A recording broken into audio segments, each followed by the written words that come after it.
Pada kali ini kami akan menjelaskan mengenai pertumbuhan fisik. Adapun yang pertama, saya akan menjelaskan mengenai penyebab pertumbuhan. Nah, apa sih pertumbuhan fisik itu? Pertumbuhan fisik adalah perubahan fisik yang terjadi dan merupakan gejala primer dalam pertumbuhan remaja. Nah, perubahan-perubahan ini meliputi perubahan ukuran tubuh, perubahan proporsi tubuh, munculnya ciri-ciri kelamin yang utama atau primer, dan ciri kelamin yang kedua atau sekunder. Menurut Mus yang dikutip oleh Sarlito Wirawan dalam bukunya tahun 1991 halaman 51, urutan perubahan-perubahan fisik antara lain adalah sebagai berikut. Yang pertama yaitu pada anak perempuan. Yang pertama, pertumbuhan tulang-tulang, badan menjadi tinggi dan anggota-anggota badan menjadi panjang. Kemudian yang kedua, pertumbuhan payudara. Yang ketiga, tumbuh bulu yang halus berwarna gelap di kemaluan. Yang keempat, mencapai pertumbuhan ketinggian badan yang maksimum setiap tahunnya. Yang kelima, bulu kemaluan menjadi keriting. Yang keenam, menstruasi atau haid. Yang ketujuh, tumbuh bulu-bulu ketiak. Kemudian yang kedua pada anak laki-laki. Yang pertama yaitu pertumbuhan tulang-tulang. Yang kedua, testis atau buah pelir membesar. Kemudian yang ketiga, tumbuh bulu kemaluan yang halus, lurus dan berwarna gelap. Kemudian yang keempat, awal perubahan suara. Kemudian yang kelima, adanya ejakulasi atau keluarnya air mani. Yang keenam, bulu kemaluan menjadi keriting. Yang ketujuh, pertumbuhan tinggi badan mencapai tingkat maksimum setiap tahunnya.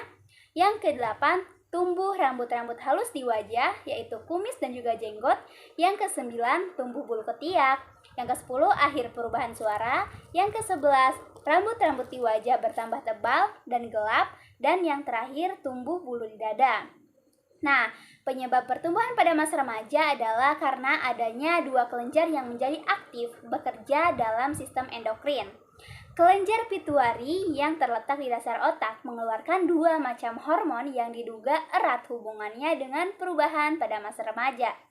Nah, kedua hormon itu adalah hormon perubahan yang menyebabkan terjadinya perubahan ukuran tubuh dan hormon gonadotropik atau sering disebut hormon yang merangsang gonad atau kelamin agar aktif bekerja. Nah, menjelang saat remaja dimulai, kedua hormon ini sudah mulai diproduksi dan pada saat remaja semakin banyak dihasilkan.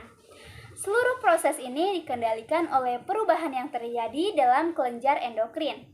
Kelenjar ini diaktifkan oleh rangsangan yang dilakukan kelenjar hipotalamus, yaitu kelenjar yang dikenal sebagai kelenjar untuk merangsang pertumbuhan pada saat remaja dan terletak di otak. Meskipun kelenjar gonad atau kelenjar kelamin sudah ada dan aktif seseorang dilahirkan, namun kelenjar ini seolah-olah tidur dan baru akan aktif setelah diaktifkan oleh hormon gonadotropik dari kelenjar pituitari pada waktu anak memasuki tahap remaja. Nah, segera setelah tercapai kematangan alat kelamin, maka hormon gonad akan menghentikan aktivitas hormon pertumbuhan. Dengan demikian, pertumbuhan fisik akan terhenti. Keseimbangan yang tepat yang tercipta antara kelenjar pituitari dan gonad menimbulkan perkembangan fisik yang tepat pula. Selama masa remaja, seluruh tubuh mengalami perubahan baik di bagian luar maupun bagian dalam tubuh, baik pertumbuhan struktur tubuh maupun fungsinya. Pada kenyataannya, hampir semua bagian tubuh perubahannya mengikuti irama yang tetap, sehingga waktu kejadiannya dapat diperkirakan sebelumnya. Perubahan tersebut tampak jelas sekali pada bagian pertama masa remaja. Saya Ii Aida Adirana akan menjelaskan mengenai perubahan-perubahan fisik penting yang terjadi pada masa remaja. Nah, ada apa saja? Ya, ini ada yang pertama, perubahan ukuran tubuh. Irama pertumbuhan mendadak menjadi cepat sekitar 2 tahun sebelum anak mencapai taraf kematangan kelaminnya. Nah, setahun sebelum pematangan ini, anak akan bertambah tinggi dari 10 sampai 15 cm dan bertambah berat dari 5 sampai 10 kg setelah terjadi kematangan kelamin. Nah, pertumbuhan tubuh selanjutnya masih terus terjadi, namun dalam tempo yang sedikit lambat. Selama 4 tahun pertumbuhan Tinggi badan anak akan bertambah 25% loh, dan berat tubuhnya hampir mencapai 2 kali lipat. Nah, untuk yang berikutnya ada perubahan proporsi tubuh. Misalnya di masa anak-anak, jantungnya tuh kecil, sedangkan pembuluh darah kulit kurang begitu nampak. Nah, namun ketika pada masa puber yang terjadi malah sebaliknya. Di bagian luar tampak pertumbuhan kaki dan tangan lebih panjang dibanding dengan tubuh. Terus ada yang ketiga, ada ciri kelamin yang utama. Pada masa anak-anak, alat kelamin yang utama masih belum berkembang dengan sempurna. Ketika memasuki masa remaja, alat kelamin mulai berfungsi pada saat ia berumur 14 tahun, yaitu pada saat pertama kali ia mengalami mimpi basah. Nah, sedangkan pada anak perempuan, indung telurnya mulai berfungsi pada usia 13 tahun, yaitu saat pertama kali mengalami menstruasi atau haid. Jadi perbedaannya itu ya, anak laki-laki dan perempuan. Anak laki-laki pada usia 14, sedangkan perempuan usia 13. Untuk materi yang berikutnya akan disampaikan oleh rekan saya. Terima kasih. Yang selanjutnya, yang keempat, yaitu ciri kelamin kedua. Ciri kelamin kedua pada anak perempuan adalah membesarnya buah dada dan mencuatnya puting susu, pinggul melebar lebih lebar dari lebar bahu, tumbuh rambut di sekitar alat kelamin, tumbuh rambut di ketiak, dan suara bertambah nyaring.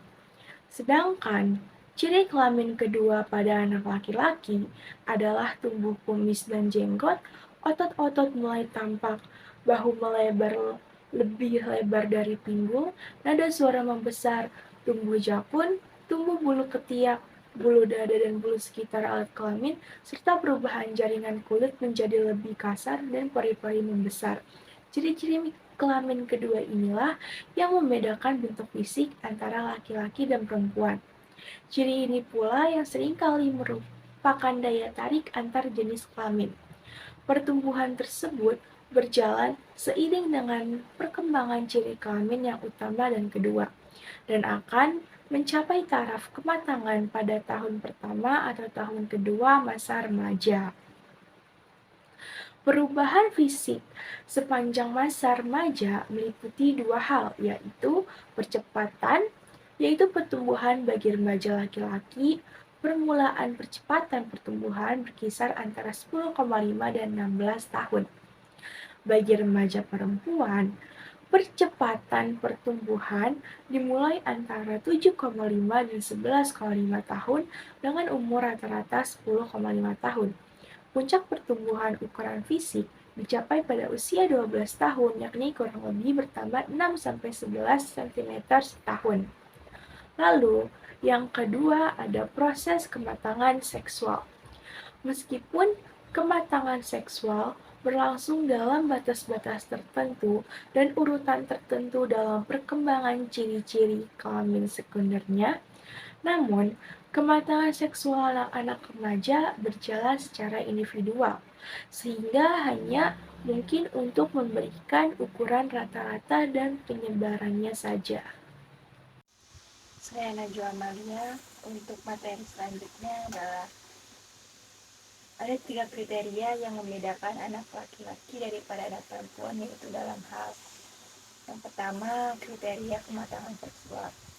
Kriteria kematangan seksual tampak lebih jelas pada anak perempuan daripada anak laki-laki. Menarsi atau menstruasi pertama dipakai sebagai tanda permulaan pubertas. Yang kedua ada permulaan kematangan seksual. Permulaan kematangan seksual pada anak perempuan kira-kira 2 tahun lebih cepat mulainya daripada anak laki-laki. Baca merupakan tanda permulaan kematangan seksual dan terjadi sekitar 13 tahun dengan penyebaran normal antara 10 sampai 16,5 tahun. Jadi kira-kira 1 tahun sudah dilaluinya puncak percepatan pertumbuhan. Pada anak laki-laki baru terjadi produksi spermatozoa hidup selama kira-kira 1 tahun sesudah puncak percepatan perkembangan. Yang terakhir ada urutan gejala-gejala kematangan seksual. Pada anak perempuan, kematangan dimulai dengan satu tanda kelamin sekunder dengan tumbuhnya buah dada atau payudara. Pada anak laki-laki, pangkal tenggorokannya atau jakun mulai membesar yang menyebabkan pita suara menjadi lebih panjang. Untuk materi selanjutnya akan disampaikan oleh teman saya. Poin yang kedua yaitu B, kondisi-kondisi lain yang mempengaruhi pertumbuhan fisik anak. Antara lainnya adalah ada satu yaitu faktor keluarga, yang kedua ada pengaruh gizi, yang ketiga gangguan emosional, yang keempat jenis kelamin, yang kelima kesehatan, dan yang keenam adalah pengaruh bentuk tubuh. Remaja yang banyak perhatiannya terhadap kelompok, perilaku remaja itu akan banyak dipengaruhi oleh perilaku kelompoknya. Kelompok remaja dapat dibentuk di dalam sekolah seperti kelompok olahraga, kelompok seni, kelompok belajar, dan semacamnya. Begitu pula kelompok remaja dapat dibantu di luar sekolah seperti kelompok olahraga, kesenian, pramuka, dan sebagainya. Jenis kegiatan kelompok seringkali ditentukan oleh kelompok itu sendiri, sehingga di samping banyak kegiatan yang bernilai positif, juga terdapat kegiatan yang bernilai negatif. Kegiatan bernilai positif seperti olahraga, pramuka, dan seni karena dapat memupuk pertumbuhan fisik remaja. Sedangkan kegiatan yang bernilai negatif seperti ngebut-ngebutan di jalan, begadang di malam hari, minum-minuman keras, merokok, memvape, dan semacamnya itu akan mengganggu sekali keselamatan dan kesehatan remaja. Dengan demikian, pengembangan program kelompok remaja ke arah kegiatan yang bernilai positif oleh para tokoh masyarakat dan sekolah merupakan upaya untuk membantu para remaja dalam pertumbuhan fisik mereka. Pengembangan kegiatan pramuka, penyelenggaraan senam, kesegaran jasmani, dan pembiasaan hidup bersih perlu diprogramkan sebagai kegiatan ekstrakurikuler di sekolah. Perlu diprogramkan secara baik. Pembentukan kelompok belajar atas bimbingan guru merupakan kegiatan yang dapat membentuk remaja untuk belajar teratur dan bertanggung jawab.